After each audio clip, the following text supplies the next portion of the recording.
إن الحمد لله نحمده ونستعينه ونستغفره ونعوذ بالله من شرور أنفسنا ومن سيئات أعمالنا من يهده الله فلا مضل له ومن يضلل فلا هادي له وأشهد أن لا إله إلا الله وحده لا شريك له وأشهد أن محمدا عبده ورسوله يا أيها الذين آمنوا اتقوا الله حق تقاته ولا تموتن إلا وأنتم مسلمون يا أيها الناس اتقوا ربكم الذي خلقكم من نفس واحدة وخلق منها زوجها وبث منهما رجالا كثيرا ونساء واتقوا الله الذي تساءلون به والأرحام إن الله كان عليكم رقيبا يا أيها الذين آمنوا اتقوا الله وقولوا قولا سديدا يصلح لكم أعمالكم ويغفر لكم ذنوبكم ومن يطع الله ورسوله فقد فاز فوزا عظيما أما بعد إن خير الكلام كلام الله وخير الهدي هدي محمد صلى الله عليه وسلم وإن شر الأمور محدثاتها وكل محدثة بدعة وكل بدعة ضلالة وكل ضلالة في النار أما بعد.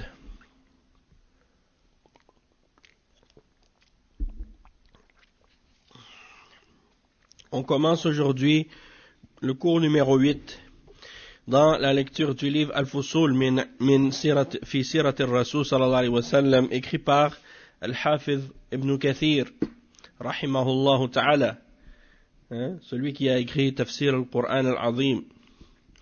Donc il a écrit également Al-Bidaya wa Al-Nihaya et plusieurs livres également dans différents sujets, dans le fiqh et autres.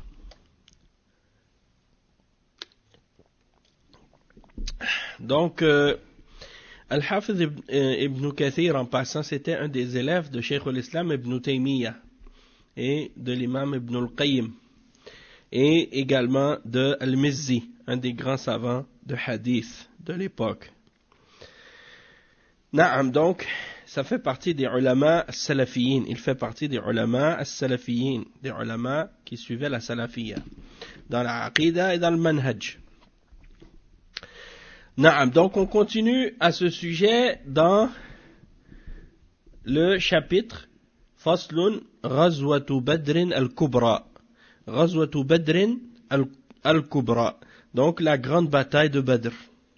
Et on a expliqué au dernier cours que il y a eu plusieurs batailles qui se sont appelées Badr et que celle-ci, c'était la plus grande. C'était la troisième en importance.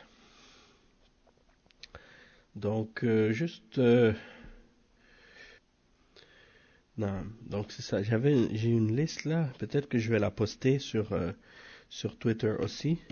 C'est une liste des différentes batailles du prophète sallallahu alayhi wa sallam. Et ça, c'est tiré d'une carte qui était dans un musée à Médine, près de Masjid Quba. Il y a un musée là-bas, à côté de la mosquée, à Quba, à Médine. Et il y a sur cette carte l'indication de toutes les différentes batailles et les différents combats qu'il y a eu et les expéditions militaires aussi. Donc celles qui sont encerclées en rouge, c'est celle dans laquelle il y a eu un combat armé. Et les autres, c'est des expéditions dans lesquelles il n'y a pas eu de combat. Donc sur 27 dans cette liste, il y en a seulement, attendez, 1, 2, 3, 4, 5, 6, 7, je pense que c'est ça, 7, 1, 2, 3, 4, 5, 6, 7. Il y en a 7 sur 27 qui sont avec combat armé. Les autres sont sans combat. Donc je vais poster ça tout de suite en même temps. Ça pourrait être... Donc ça y est, je l'ai posté. Donc on va commencer, Inch'Allah. Al-Hafiz Ibn Kathir rahimahullah. Donc il commence à expliquer les questions qui ont rapport avec la bataille de Badr. Avant de rentrer dans le sujet de la bataille de Badr, il y a juste quelques petits points intéressants que j'ai trouvés dans l'explication de Cheikh Abdur Razzaq al-Badr dans son sharh de Al-Fusul. Et il mentionnait certaines choses qui sont vraiment intéressantes et qui sont bénéfiques à connaître. C'est par rapport aux batailles qu'il y a eu dans l'islam, et il expliquait que la plupart des batailles, à la suite des grandes batailles dans lesquelles il y a eu des combats dans la vie du prophète sallallahu alayhi wa sallam, après chacune de ces grandes batailles-là, il y a eu une trahison de la part des tribus juives qui étaient présentes à Médine et dans les environs. Donc il dit par exemple les grandes batailles qu'on retrouve mentionnées dans le Coran. Il y a la bataille de Badr. La bataille de Badr, elle est mentionnée dans Surat Al-Anfal, dans les versets de Surat Al-Anfal. Puis il y en a aussi des mentions dans d'autres versets aussi, mais le plus c'est dans Surat Al-Anfal. Wa alaykum salam wa rahmatullah. En ce qui concerne la bataille de Uhud, c'est mentionné dans la fin de Surat Al-Imran. Les versets qui parlent de la bataille de Uhud, c'est dans Surat Al-Imran. La bataille de Al-Khandaq, Allah subhanahu wa ta'ala, il a révélé des versets au sujet de cette bataille dans Surat Al-Ahzab. Et dans Surat Al-Hashr, il parle de la guerre contre Bani Nadir. Bani Nadir, c'est une des tribus des Juifs, Et Al-Hudaybiyah, c'est dans Surat Al-Fath. Al-Hudaybiyah, Allah subhanahu wa ta'ala, il en parle dans Surat Al-Fath. Donc c'est ça. Et les guerres que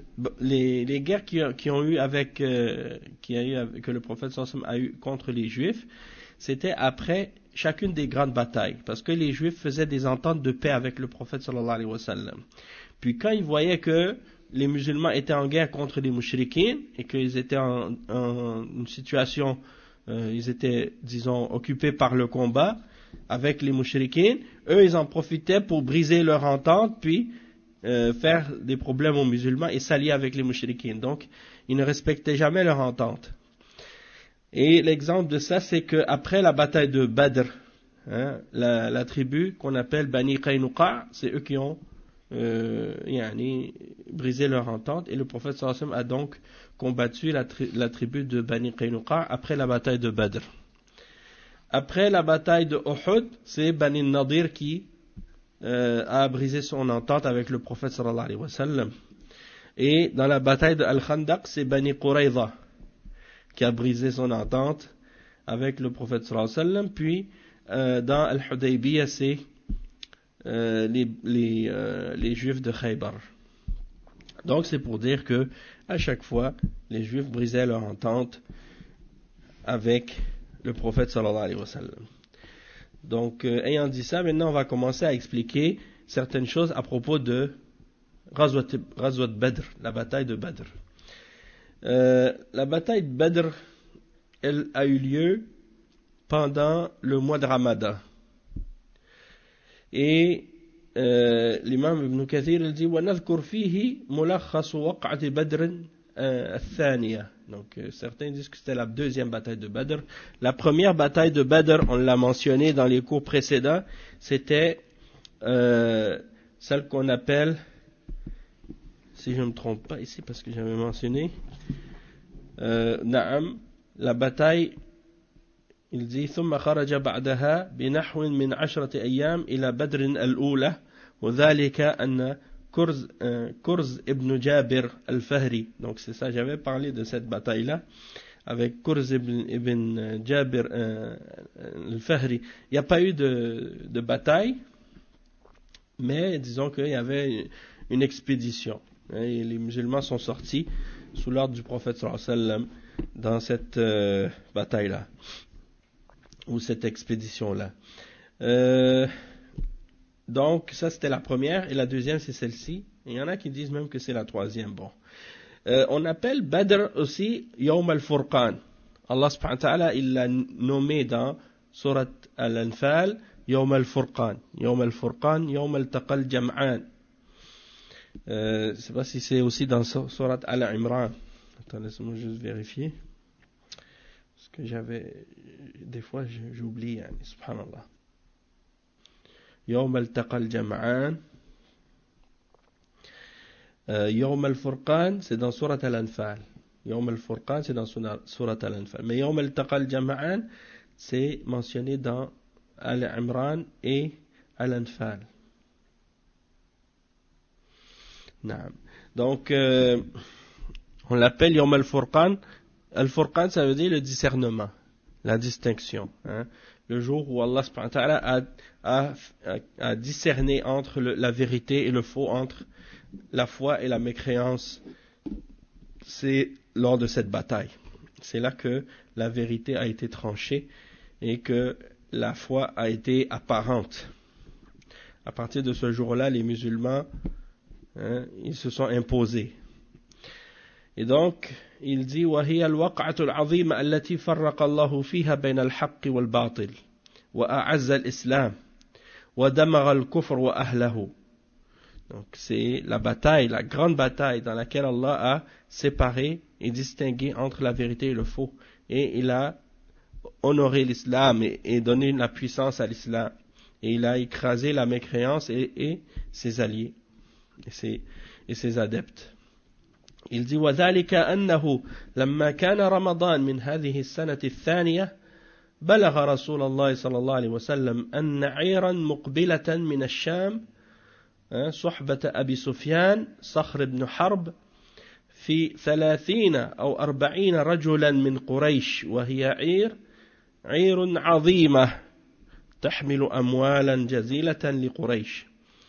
Donc, il explique, Al-Hafiz ibn Kathir, il explique que c'est donc pendant le Ramadan, la deuxième année de la Hijra. Le prophète sallallahu alayhi wa sallam a appris que une caravane, en arabe on appelle Ir. Ir, c'est une caravane composée de nombreux chameaux qui transportent des choses. Il y a des caravanes de commerce. Wa alaykoum salam wa rahmatullah. Il y a des caravanes de commerce, il y a des caravanes de voyage, il y a d'autres sortes, mais ici il s'agissait d'une caravane de commerce, qafila tijariya. Donc al-ir c'est al-qafila.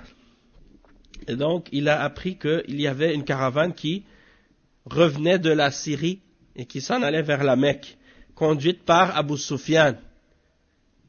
Et Abu Sufyan, son nom c'est Sakhr ibn Harb.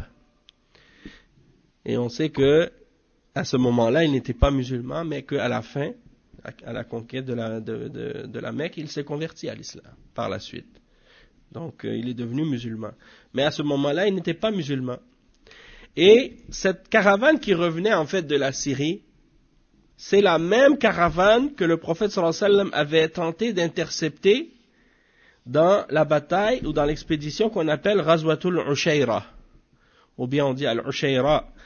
Et c'est ça en fait qui est intéressant, c'est que le prophète sallallahu alayhi wa sallam était parti vers Al-Ushayra pour essayer de l'intercepter à ce moment-là. Ils avaient entendu qu'il y avait une caravane qui quittait la Mecque et qui se dirigeait vers Ash-Sham pour aller avec du commerce, pour vendre des choses, acheter des choses. Et donc, ils sont partis pour l'intercepter. Mais une fois arrivés à Al-Ushayra, Abu Sufyan avait entendu que le prophète sallallahu alayhi wa sallam allait pour l'intercepter, alors il a réussi à s'enfuir. Il avait réussi à s'enfuir. Donc il ne s'était pas, les musulmans n'ont pas réussi à l'attraper. Et dans la bataille de Al-Ushayra, on a dit, dans l'expédition de Al-Ushayra, on a dit que c'était ils étaient partis avec 200 parmi les muhajirin. Et c'est Hamza, l'oncle du prophète sallallahu alayhi wa sallam, qui portait la bannière blanche. Hein? Et il est sorti donc, et le prophète sallallahu alayhi wa sallam est sorti avec ceux qui étaient avec lui parmi les musulmans. Et ils étaient, ils avaient 30 chameaux. Et ils se relayaient les uns les autres sur ces chameaux, sur ces 30 chameaux-là. Chacun d'entre eux, peut-être 3 d'entre eux, ils montaient à chacun de leur tour. Ils faisaient un bout de chemin, quand un est fatigué, ils montent, après ils s'échangent comme ça. Et ils étaient partis pour intercepter cette caravane de Quraysh, qui s'en allait vers la Syrie. Mais ils ont appris que les musulmans étaient sortis pour aller les intercepter, et donc ils ont réussi à passer, et quand le prophète sallallahu alayhi wa sallam est arrivé là-bas avec les muhajirin, elle était déjà passée, la caravane, donc ils l'ont manqué. Donc ils sont restés là-bas quelque temps, ils ont fait des alliances avec Bani Madlaj, et puis après ils sont retournés, il n'y a pas eu de combat. Mais cette même caravane, quelques mois plus tard, elle est revenue de la Syrie. On dit que cette caravane était composée de 1000 chameaux. 1000 chameaux, c'était une caravane immense qui avait ou bien qui contenait des richesses, beaucoup d'argent, beaucoup de commerce. Déjà 1000 chameaux, c'est immense comme richesse. Et ils avaient avec eux comme argent environ 50 000 dinars, on dit. Et elle était seulement gardée par 43 hommes parmi les mushrikines.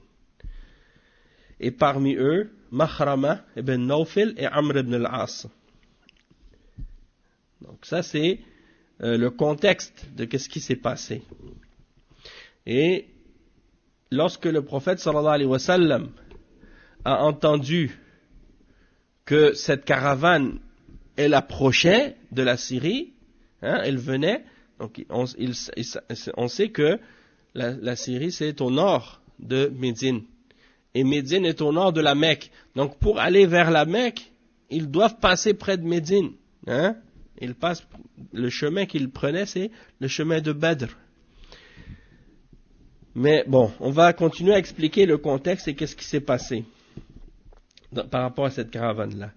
Donc, Abu Sufyan, il avait avec lui, comme on a dit, une quarantaine d'hommes, et c'était une grande caravane, et elle contenait beaucoup de richesses et beaucoup d'argent. Il y avait beaucoup de marchandises pour le commerce aussi avec eux. Il dit فندب صلى الله عليه وسلم الناس للخروج إليها وأمر من كان ظهره حاضرا بالنهوض ولم يحتفل لها احتفالا كثيرا إلا أنه خرج في 319 رجلا لثمان خلون من رمضان واستخلف على المدينة وعلى الصلاة ابن Maktoum. Donc ici il explique le Hafiz ibn Kathir, il dit que le prophète sallallahu alayhi wa sallam a incité donc les Sahaba à partir pour aller intercepter cette caravane. Et en réalité, c'était pas quelque chose qu'il avait fait avec beaucoup de préparation. C'était pas une expédition qu'il avait préparée en faisant beaucoup de préparation pour ça. Ceux qui étaient présents au moment où le prophète sallallahu alayhi wa sallam a eu cette information-là, il leur a dit, ceux d'entre vous qui avez votre monture avec vous, on va partir tout de suite. Donc vous venez avec nous. Puis il n'a pas vraiment fait une grande campagne, puis préparé depuis très très longtemps, non. C'était vraiment vite fait. Et c'était pas organisé. Pourquoi? Parce que à la base, leur intention c'était pas de faire une guerre, et c'était pas de combattre une armée, mais seulement d'intercepter une caravane commerciale.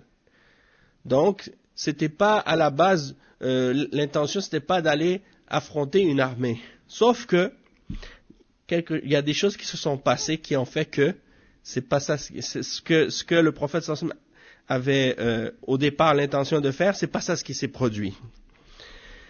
Il dit, quand le prophète sallallahu alayhi wa sallam est parti, donc il est parti avec environ 310 et quelques hommes. Environ entre 310 et 320 personnes.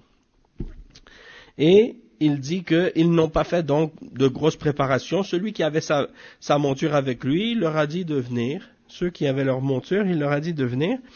Et il restait quelques jours avant la fin du ramadan, c'est-à-dire ils étaient encore dans le ramadan. C'était le premier ramadan qu'ils faisaient.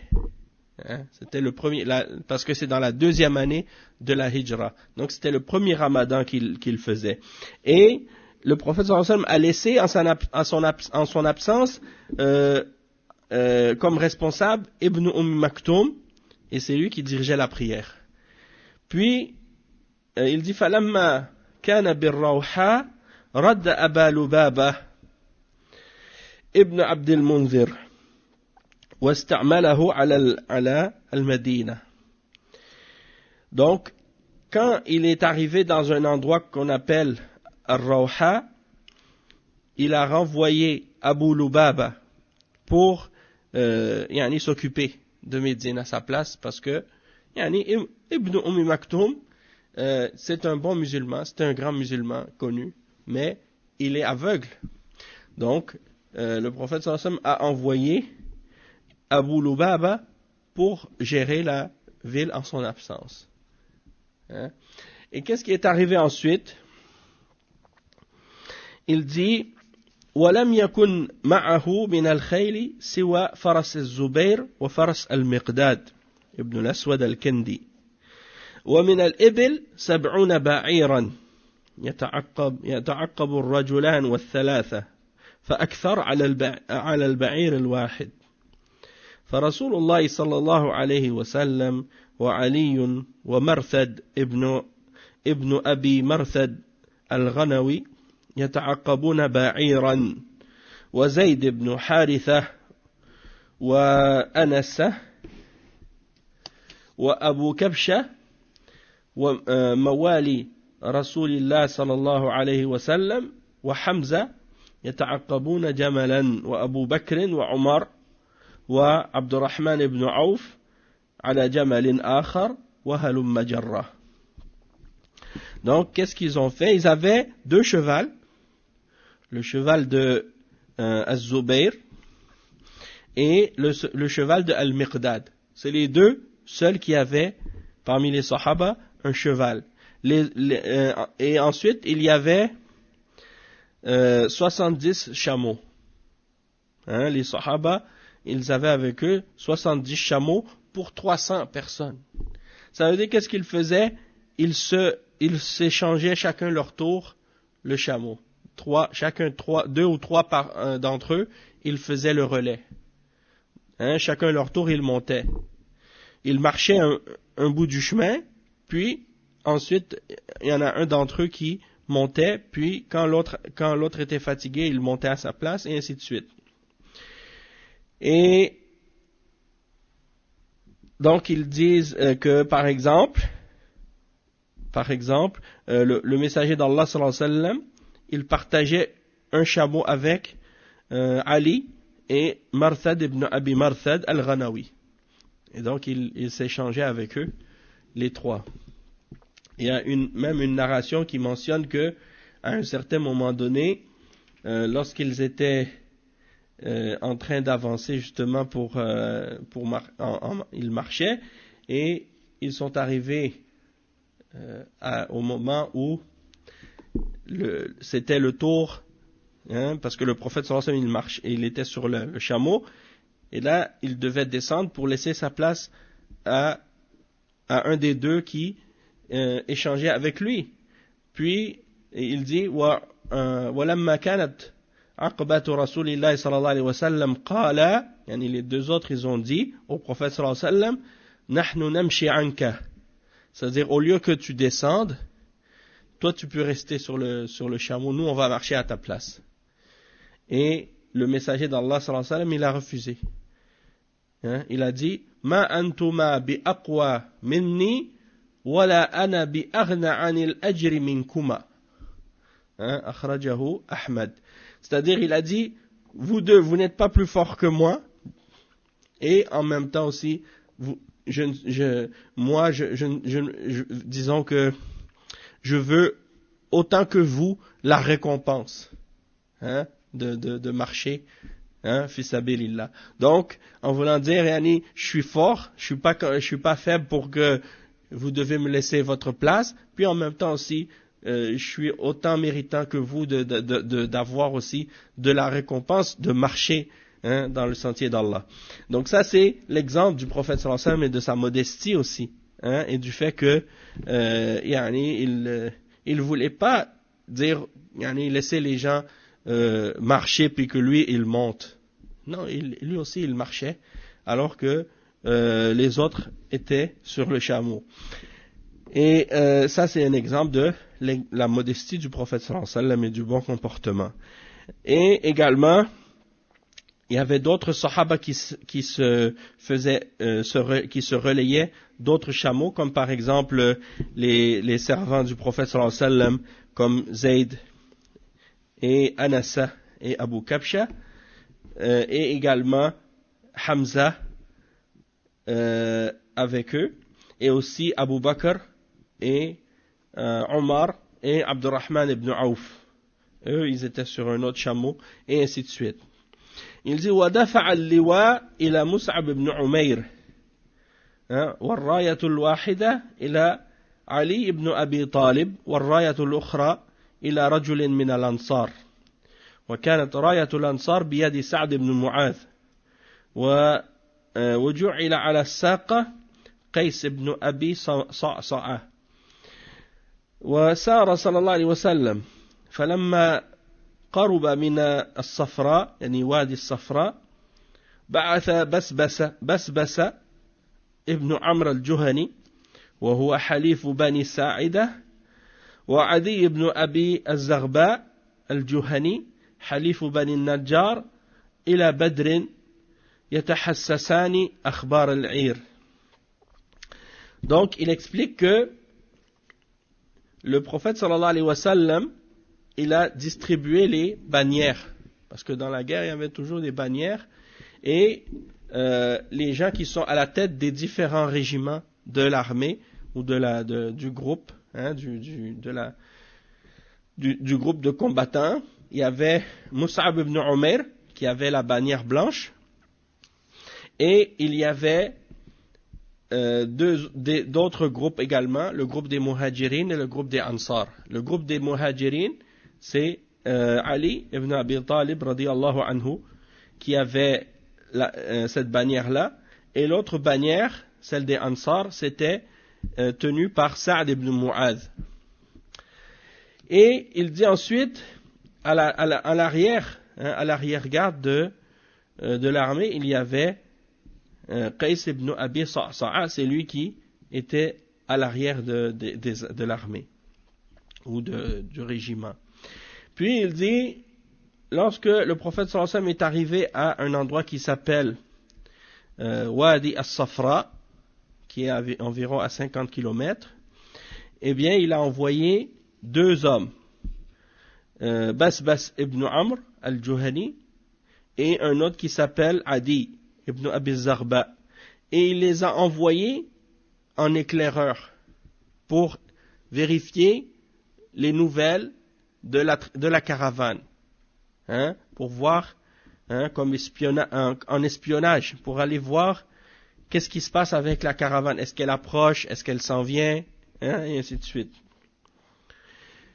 Et il dit, et Abu Sufyan, il dit, وأبو سفيان فإنه بلغه مخرج رسول الله صلى الله عليه وسلم وقصده إياه فاستأجر ضمضم ابن عمرو الغفاري أو الغفاري إلى مكة مستصرخا لقريش بالنفير إلى عيرهم ليمنعوه من محمد صلى الله عليه وسلم وأصحابه وبلغ الصريخ أهل مكة فنهضوا مسرعين وأوعبوا في الخروج ولم يتخلف من أشرافهم أحد سوى أبي لهب فإنه عوض عنه رجلا كان له عليه دين يعني وحشدوا ممن حولهم من قبائل العرب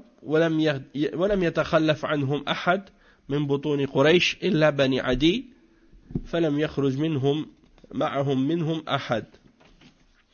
Donc, il dit, Al-Hafiz ibn Kathir par la suite que donc Abu Sufyan, il a appris que le prophète sallallahu alayhi wa sallam était sorti pour intercepter sa caravane. Hein? Alors, qu'est-ce qu'il a fait? Il a engagé un homme pour aller avertir Quraysh. Son nom c'est Damdam ibn Amr al-Ghifari.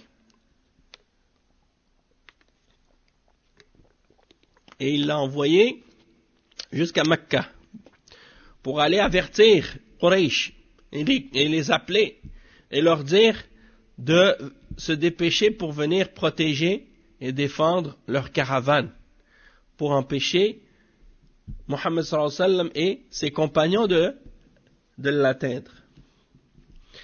Il dit, et lorsque l'homme en question est arrivé à Mecca, il a commencé à crier du haut de la montagne, hein, et il a dit, venez, dépêchez-vous, venez, parce que votre caravane, wa alaykum salam, votre caravane, elle va se faire attaquer par les musulmans. Et donc, ils sont tous partis, hein, tous les nobles de Quraysh, hein, tous les gens importants de Quraysh et les différentes tribus sont tous réunis, puis se sont préparés pour partir, excepté Abu Lahab. L'oncle du prophète sallallahu alayhi wa sallam, lui, il n'est pas parti, parce que il a donné sa place, c'est-à-dire il a envoyé à sa place quelqu'un qui avait une dette envers lui. Donc, étant donné qu'il avait une dette envers lui, il lui a dit, ok, tu me dois quelque chose, donc vas-y à ma place. C'est toi qui vas y aller à ma place. Comme ça, tu me dois plus rien. Hein? Puis il est parti, et toutes les différentes tribus sont tous partis, et aucune d'entre les tribus de Quraysh, aucune d'entre les familles de Quraysh, et les différents clans de Quraysh sont restés derrière, excepté Bani Adi. Mais les autres sont tous partis. Et Allah subhanahu wa ta'ala, il décrit dans le verset dans le Coran la manière dont ils sont sortis. Dans Surat Al-Anfal, le verset, c'est le verset 47. Donc, on va lire l'exemple que le cheikh il a mentionné. Il dit, Bataran, Ri'a an-nas, wa yasudduna an sabilillah. Donc Allah subhanahu wa ta'ala, il décrit leur façon, comment ils sont sortis, et il explique que c'était avec fierté, hein, et avec ostentation, en repoussant, hein, ils sortent de leur demeure pour repousser la vérité, et par ostentation, comme si pour se montrer, hein, obstruant le sentier d'Allah. Puis il dit, أقبلوا في تجمل وحنق عظيم على رسول الله صلى الله عليه وسلم وأصحابه لما يريدون من أخذ عيرهم وقد أصابوا بالأمس عمرو بن الحضرمي والعير التي كانت معه.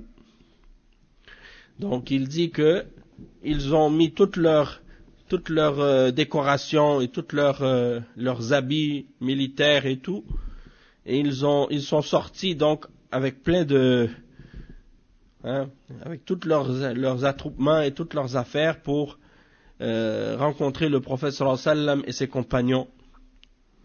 Et le but c'est de reprendre leur caravane, et en même temps pour se venger de la mort de Amr ibn al-Hadrami, qui avait été tué durant la bataille dans l'expédition de Abdullah ibn Wahsh, je crois que c'est Abdullah ibn Jahsh, pardon. Abdullah ibn Jahsh, comme on avait mentionné au dernier cours, la bataille d'Abdullah ibn Jahsh, quand l'autre a été tué, Amr ibn al-Hadrami. Donc ils veulent se venger de ça, et du fait qu'ils avaient perdu cette caravane-là, puisque les musulmans l'avaient interceptée. Donc, le cheikh il dit فَجَمَعَهُمُ اللَّهُ عَلَى غَيْرِ مِيعَادٍ لما أراد في ذلك من الحكمة كما قال تعالى لو تواعدتم لاختلفتم في الميعاد ولكن ليقضي الله أمرا كان مفعولا الآية. Donc le cheikh il dit que Allah subhanahu wa ta'ala les a donc réunis sans qu'il y ait de rendez-vous, et Allah subhanahu wa ta'ala a voulu par cela une grande sagesse, le fait que cette rencontre a eu lieu. Et c'était même pas prévu, parce que c'était pas ça le but à la base. C'était pas de combattre une armée ou de partir en guerre, juste d'intercepter la caravane. Mais comme Allah subhanahu wa ta'ala il le dit dans le verset 42 dans Surat Al-Anfal, il exprime exactement cette réalité de qu'est-ce qui s'est passé. Mais il fallait, il dit, si vous vous étiez donné rendez-vous, vous l'auriez manqué, effrayé par le nombre de l'ennemi. Mais il fallait qu'Allah accomplisse un ordre qui devait être exécuté, pour que, sur preuve, périt celui qui devait périr, et vive sur la preuve celui qui devait vivre. C'est-à-dire pour que la preuve soit établie contre les mouchriquins. Et le cheikh il dit ensuite ولما بلغ رسول الله صلى الله عليه وسلم خروج قريش استشار أصحابه فتكلم كثيرا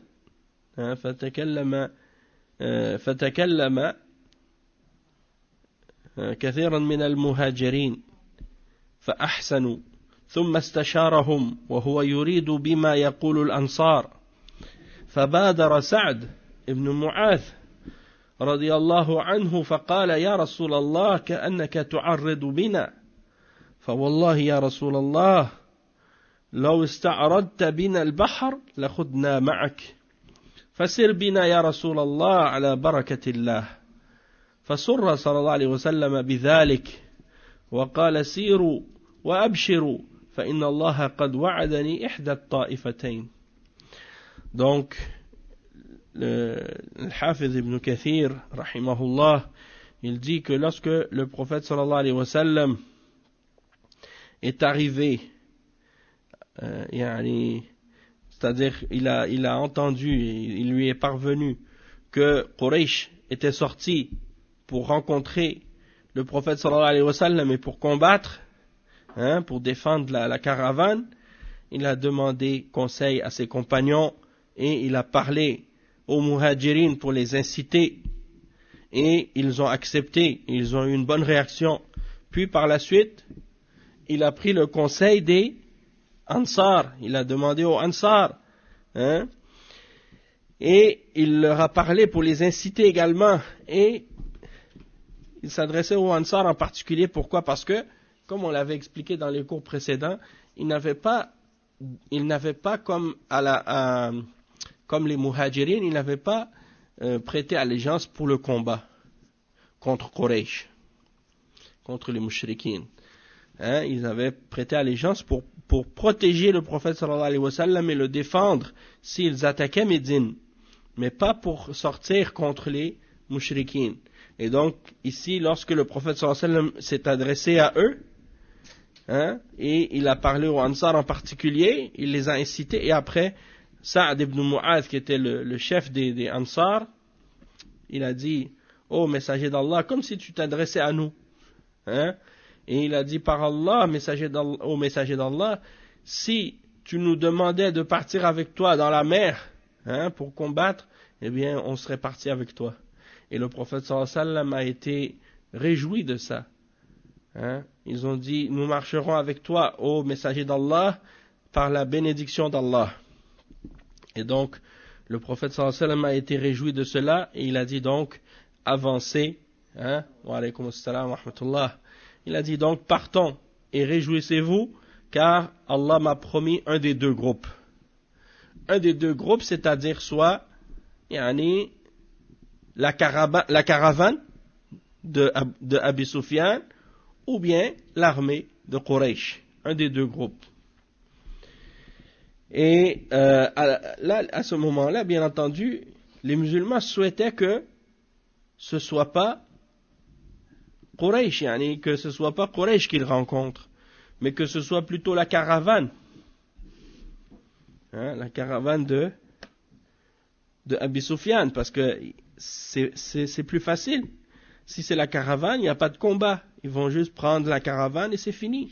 Tandis que si c'est l'armée des mouchriquines de Quraysh, alors là c'est plus compliqué, parce que là, ils doivent les combattre et ils sont nombreux. Hein, même plus nombreux qu'eux. Alors, dans l'élément qui mentionne ça dans Surat Al-Anfal, Allah subhanahu wa ta'ala, il dit, je crois que c'est dans le verset 7, dans Surat Al-Anfal, dans lequel Allah subhanahu wa ta'ala, il dit, وَإِذْ يَعِدُكُمُ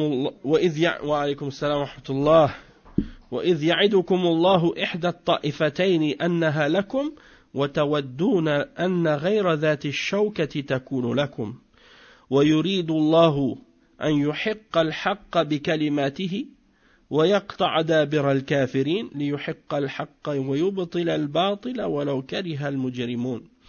Ce qui signifie en français, rappelez-vous, quand Allah vous promettait qu'une des deux bandes serait à vous.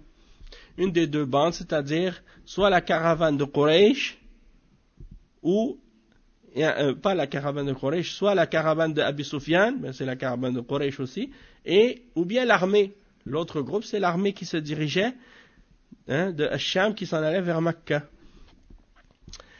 Et donc, Allah subhanahu wa ta'ala vous promettait qu'une des deux bandes serait à vous.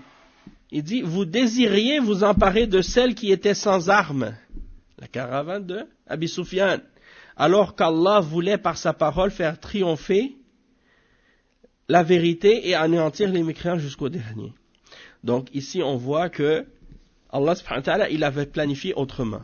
Il avait planifié que ceux qu'ils allaient rencontrer, c'était pas la caravane de Abi Sufyan, mais plutôt l'armée de Quraysh. Donc il dit, ثم رحل رسول الله صلى الله عليه وسلم ونزل قريبا من بدر وركب صلى الله عليه وسلم مع رجل من أصحابه مستخبرا ثم انصرف فلما أمسى بعث عليا وسعدا والزبير إلى ماء بدر يلتمسون الخبر فقدموا بعبدين لقريش ورسول الله صلى الله عليه وسلم قائم يصلي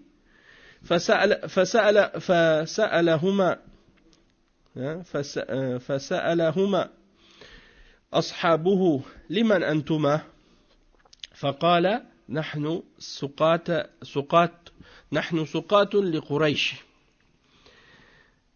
فكره ذلك أصحاب رسول الله صلى الله عليه وسلم وودوا أن لو كان لعير أبي سفيان وأنه معهم قريب ليفوزوا به ولأنه أخف مؤونة من قتال النفير من قريش لشدة بأسهم واستعدادهم لذلك فجعلوا يضربونهما فإذا آذاهما الضرب قال نحن لأبي سفيان فإذا سكتوا عنهما قال نحن لقريش فلما انصرف رسول الله صلى الله عليه وسلم من صلاته قال والذي نفسي بيده إنكم لتضربونهما إذا صدقا وتتركونهما إذا كذبا ثم قال لهما أخبراني أين قريش قال وراء هذا الكثيب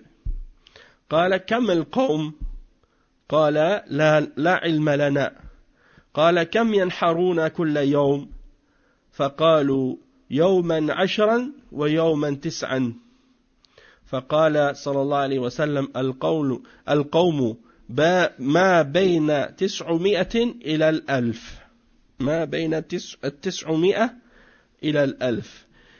Donc le cheikh il explique que le prophète sallallahu alayhi wa sallam a avancé jusqu'à ce qu'il arrive proche de Badr. Puis il est monté lui ainsi que un homme parmi ses compagnons pour aller voir et apprendre quelques nouvelles de qu'est-ce qui se passait, puis il est retourné. Puis lorsque c'était le soir, il a envoyé Ali et Saad et Az-Zubair vers un des oasis ou des puits de Badr pour entendre des nouvelles, chercher des nouvelles à propos de la caravane. Et ils ont attrapé 2 parmi les esclaves de Quraysh. Et le prophète sallallahu alayhi wa sallam, lui, il était en train de faire la salat quand ils les ont ramenés. Et puis les compagnons ont commencé à poser des questions à ces 2 esclaves. Vous êtes qui? Ils ont dit, nous sommes des gens qui portons l'eau pour Quraysh. Hein? Et les compagnons du prophète sallallahu alayhi wa sallam n'ont pas aimé ça parce que ils souhaitaient que ce soit des gens qui sont avec la caravane de Abi Sufyan, pas avec l'armée des mouchriquins de Quraysh. Alors, qu'est-ce qu'ils faisaient? Parce que pourquoi la caravane de Quraysh, elle est pas défendue. Ils n'ont pas d'armée, donc ils n'ont pas d'armes. C'est juste aller prendre les marchandises et les amener, intercepter la caravane. Tandis que si c'est l'armée des mouchriquins, eh ben ils ont des armes, ils sont prêts, ils sont préparés, ils sont un grand nombre. C'est plus compliqué. Alors, qu'est-ce qu'ils faisaient? Les Sahaba, quand ils ont attrapé ces 2 esclaves, ils leur disaient, vous êtes avec qui?